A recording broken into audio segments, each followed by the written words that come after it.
Paul quotes, and I'm in Psalm 68, picturing Christ as a conquering king.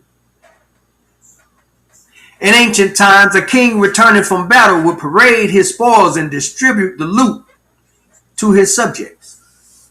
Jesus descended to the depths, the cross and the grave, and ascended to the heights, the throne, from that place of total victory, he distributed spoils, spiritual gifts to us.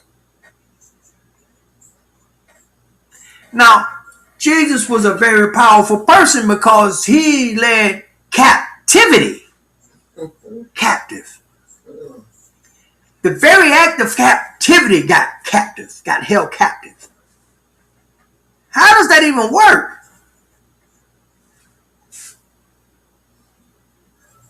How does that even work?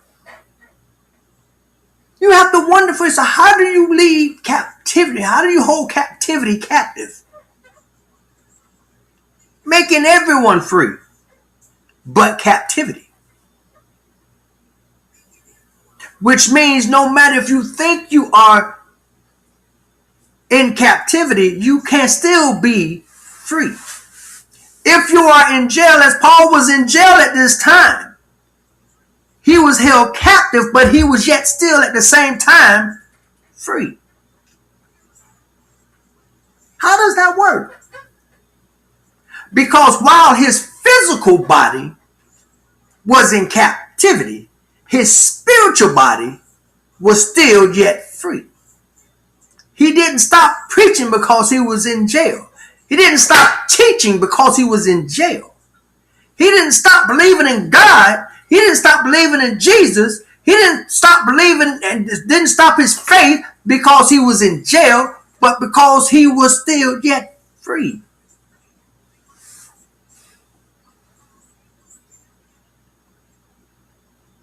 Many of us think that we are free and we're not. But what is holding you captive? Your habits, maybe. Smoking, drinking. Your promiscuity. Your thoughts, your ways. Those are all things that can keep you imprisoned, but your body yet still being free. So if that is a concept and a truth, that is a truth, couldn't the opposite also be true? While your body is captive, your spirit, your mind is still free. I've done it. I know it can happen. Just because your body is held in captivity, don't make your mind in captivity too, unless you allow it to. There was a song out, free your mind and the rest will follow. Mm-hmm. You can't do time in your spirit and in the physical. You have to be free some way. You got to let yourself free. Even if you're just planning and getting out and saying, okay, I know I have X amount of time, so I'm going to work on this. I'm going to be a better person. I'm going to do this. I'm going to elevate myself. I'm going to be smart. I'm going to class. I'm learning something. So when I get out, I can do something. You're free. That frees you up because now your focus is not on where you are, but where you are going, where you are trying to get to. And that's the whole thing. That's the whole thing about it, about elevation. You have to elevate yourself from your situation. Don't stay in the situation. Elevate yourself from the situation. You will pray to God and do nothing, and nothing happens. And then you get upset with God because nothing happened, and he's going to tell you because you did nothing. Nothing from nothing leaves nothing. But God, you gave me all these promises in the Bible. I read all the promises. You said I could have this, this, and this. Yeah, but you stopped. Because you didn't read what you need to do to get this, this, and this. My promises never fail. Your actions fail. Our failure to act leads to our failure to succeed, to elevate, to free ourselves. It's almost like you've been locked in chains for 5 years. All of a sudden, the person just said, you're free to go, and you don't want to move. No chains holding you. Doors wide open, but you don't move. You're free in your body, but you're locked in your mind. You're still captive in your mind. You see, we have to get to a point where we can free ourselves from the bad habits that we do that keep us. You know, I said this one time. I said, how is it that something as small as this can hold a whole person captive? A whole person.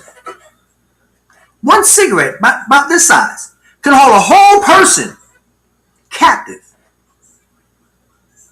They can't function without smoking.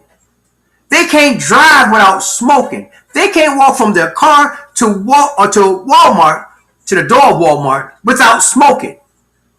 And then as soon as they leave Walmart, they have to smoke to get to their car. And then once they get in their car, they have to smoke to drive down the street. Then once down the street, they have to smoke to get out of their car to get to the door of their house. You're still captive by something that small. And you know what's the worst part about it? You voluntarily keep yourself captive because you have to buy it. You literally have to go to the store and buy it. It's not like it's given to you free. You have to go and get it. It's like running to the jail and locking yourself in the cage. Every time. You're locking yourself up and throwing yourself in the cage because this thing will, and I say this thing because this thing is representative of a cigarette. This thing here will hold you captive.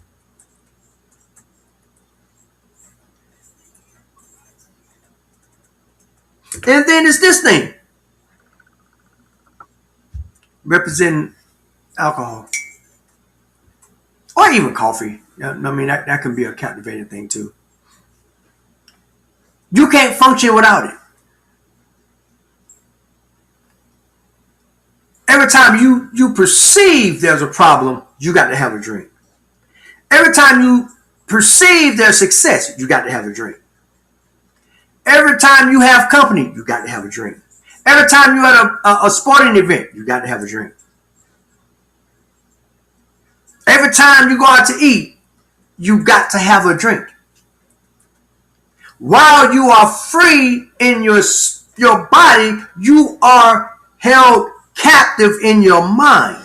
Because your mind is telling you you can't go to a sporting event unless you put some alcohol in your mouth. You can't go out to eat unless you put some alcohol in your mouth. You can't have a party without putting alcohol in your mouth. You can't handle stress unless you put alcohol in your mouth. You're still held captive. We have to elevate ourselves. We have to be stronger than that. Then you want to say, God, take this taste out of my mouth. No. Stop doing it. And it will leave. Stop drinking and it will leave. How do I say that? I did it. Stop drinking, it will leave. Stop thinking that is the answer, because guess what? Even if you drink to get away from your problems, when you get sober, guess where your problem's at? Right there. They ain't went nowhere. So did you really go anywhere? Did you escape your problems? No, you didn't escape your problems. Your problems are still there. Just because you forget about it don't mean it ain't there. Amen? Amen. Didn't mean to go that far over there, but that's where it happened. Okay. You are gifted because he is victorious. To neglect your gift is to ignore the spoils of Christ's war. And when we are holding our own self captives in our spirit, that's what we're doing. We're neglecting our gift. We're neglecting our gifts. In verse 11, we're talking about the architecture of leadership. And it reads,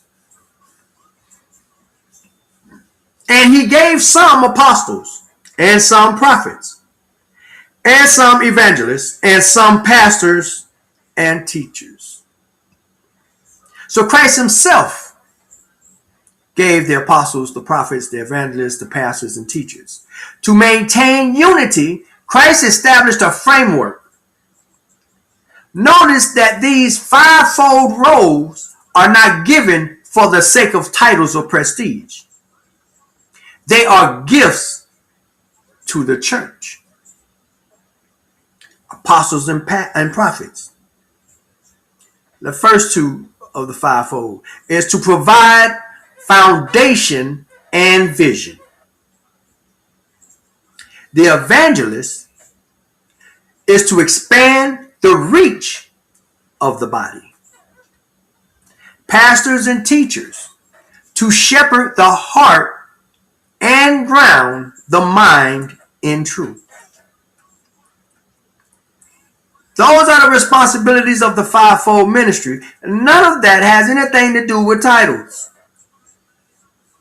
And none of that has to do with prestige. It has to do with the job, the functions of these positions. Nowhere does it read anything about being millionaires anywhere over here. Nowhere over does it say planes and automobiles and houses. Nowhere in there.